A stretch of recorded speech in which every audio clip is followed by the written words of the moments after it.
Ooh. Hey everybody, how's it going? Our House 21 here, and time for another quick tip. So if you are like me and you have a fleet full of Rustlers, you've probably had a situation where that rear spoiler that you got from Traxxas, that nice crazy painted one that we all know and love, that thing's probably shattered at some point, or ripped off, or broken, or splintered, or whatever. So what do? Well, you could just run without a spoiler, or you could get creative.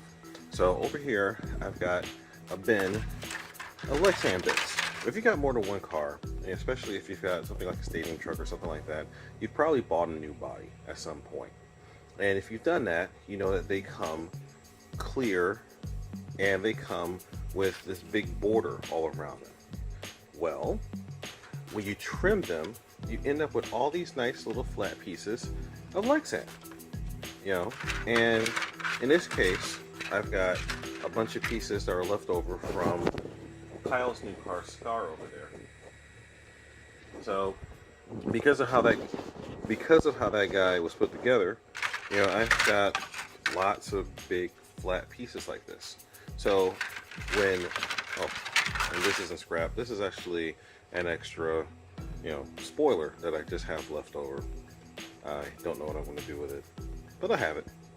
But, well, this is an 8th scale GT spoiler, so that will be a little excessive in this situation. Although it might look cool. Anyway, back to the topic. So when we trimmed up Scar's body, we end up with all these random flat pieces of Lexan. Well, all you have to do is find a piece that is about the right width and about the right size, like I have over here. You take it. Usually when these things break, you end up with this little nub that's left over. You know, so you can take that, use it as a template, figure out where your holes are, mark, cut, and then end up with something like this. So in this case, I decided to do something a little different. So it's got a little bit of a flare. It's a little bit wider. So I'm going to end up painting this guy up here soon and making it so that it looks a little less out of place. I don't know, but it looks kind of cool clear too.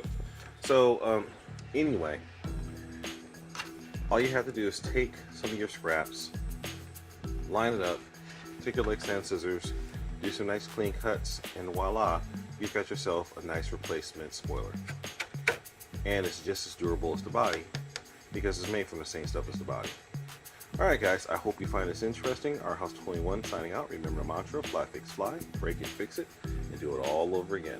And don't forget to check me out on Facebook, Instagram, Twitter, you know, all the social media.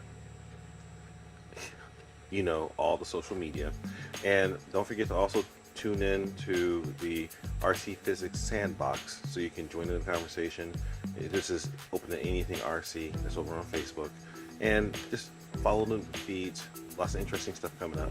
And, you know, just stay tuned. Alright guys, our House 21 signing out. Peace.